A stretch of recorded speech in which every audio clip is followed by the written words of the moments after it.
Car के शीशे चकनाचूर हुए, फिर डंडा चला और फिर सड़क पर गूंजती रही एक बहन की चीख, बचाओ बचाओ। लेकिन सबसे दर्दनाक बात यह नहीं थी कि हमला हुआ, सबसे दर्दनाक बात यह थी कि हमला करने वाला कोई गुंडा या बदमाश नहीं, बल्कि खून का रिश्ता था। सवाल यह है कि आखिर ऐसा क्या हुआ कि एक भाई अपनी ही बहन का दुश्मन बन बैठा? क्या कुछ करोड़ की संपत्ति इंसान से उसकी इंसानियत छीन लेती है? जयपुर से सामने आया ये मामला सिर्फ एक परिवार की कहानी नहीं, बल्कि उन रिश्तों का आईना है जिन्हें लालच धीरे धीरे निगल रहा है।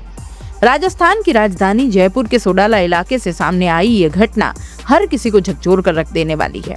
घर के बाहर खड़ी कार पर अचानक डंडों से हमला होता है, कार के शीशे टूटते हैं, अंदर बैठी महिला मदद के लिए चीखती है, लेकिन आसपास मौजूद लोग तमाशबीन बने रहते हैं। इस पूरी वारदात का सीसीटीवी फुटेज अब सामने आया है, जिसने मामले को और भी गंभीर बना दिया है। पीड़िता पूनम सिंह के अनुसार घटना मंगलवार शाम करीब 6:40 की है। वो हाईकोर्ट से अपने घर लौटी। जैसे ही उन्होंने घर के बाहर कार रोकी, तभी उनका सगा भाई मुनिंदर सिंह कथित तौर पर घर के अंदर से डंडा लेकर बाहर आया और बिना किसी चेतावनी के हमला शुरू कर दिया। घर आकर के जब मैं गाड़ी में थी तो मुनिंदर सिंह बाहर आया और मेरे पे चिल्लाया। फिर उसके बाद मैंने गाड़ी अंदर से लॉक कर दी और लॉक करने के बाद में उसने मुझे डंडा अंदर भाग कर गया और डंडा लेकर आया और मुझे मेरे गाड़ी के सारे शीशे तोड़ दिए और मुझे अंदर हाथ डाल के शीशे में जान से मारने की कोशिश करी। मैं किसी तरह से बची हूँ, अगर मैं वहाँ थी तो मुझे जान से मार देता। मेरी जो मेड है वो ये बता रही थी कि इसकी वाइफ ने जो सीढ़ियों का दरवाजा होता है वो अंदर से बंद कर रखा था, जिससे कि मैं ऊपर घर पे ना जा पाऊँ, वहीं पे मुझे जान से मार दे। ये इनकी उस दिन कल की प्लानिंग थी पूरी। और ये घटना कल शाम की 14 जुलाई 2026 की घटना है। शाम को करीब 6:45 बजे हुई है मेरे साथ में और मुझे अभी भी जान का खतरा बना हुआ है। मुझे पता है ये मुझे जान से। आरोप है कि पहले उसने कार के शीशे तोड़ दिए, जिससे उड़ते हुए कांच के टुकड़ों से पूनम सिंह और उनके ड्राइवर रामजी लाल घायल हो गए और इसके बाद आरोपी ने डंडे से हमला करते हुए उन्हें कार से जबरन बाहर खींचने की कोशिश की।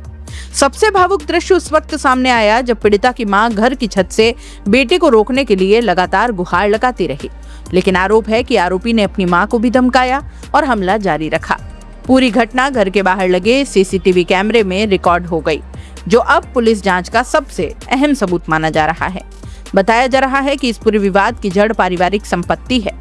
जानकारी के मुताबिक पीड़िता के पिता जिला न्यायाधीश थे और उनके निधन के बाद संपत्ति को लेकर भाई बहन के बीच कानूनी विवाद चल रहा है।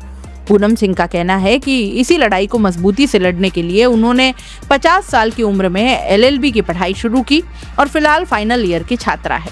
वो अपनी मां के साथ मकान की पहली मंजिल पर रहती है, जबकि उनका भाई अपने परिवार के साथ ग्राउंड फ्लोर पर रहता है। मामले में एक और गंभीर पहलू ये भी सामने आया है कि आरोपी बेटे के खिलाफ अपनी ही मां के साथ मारपीट की शिकायत पहले भी दर्ज हुई है। अब सोडाला थाना पुलिस ने पूनम सिंह की शिकायत के आधार पर मामला दर्ज कर लिया है। पुलिस सीसीटीवी फुटेज, प्रत्यक्षदर्शियों के बयान और अन्य सबूतों के आधार पर पूरे मामले की जांच कर रही है। सबसे बड़ा सवाल यही है कि क्या संपत्ति का लालच इतना बड़ा हो सकता है कि एक भाई अपनी ही बहन पर डंडे बरसा दे? क्या सड़क पर मदद की गुहार लगाती महिला की आवाज सुनकर भी समाज का यूं खामोश रह जाना हमारी संवेदनाओं की हार नहीं है? और क्या सीसीटीवी में कैद ये तस्वीरें पीड़िता को इंसाफ दिला पाएंगी? इन सवालों के जवाब फिलहाल पुलिस जांच और आगे की कानूनी कार्रवाई तय करेगी। लेकिन इतना जरूर है कि जयपुर की ये घटना रिश्तों पर एक बेहद कड़वा सवाल छोड़ गई है।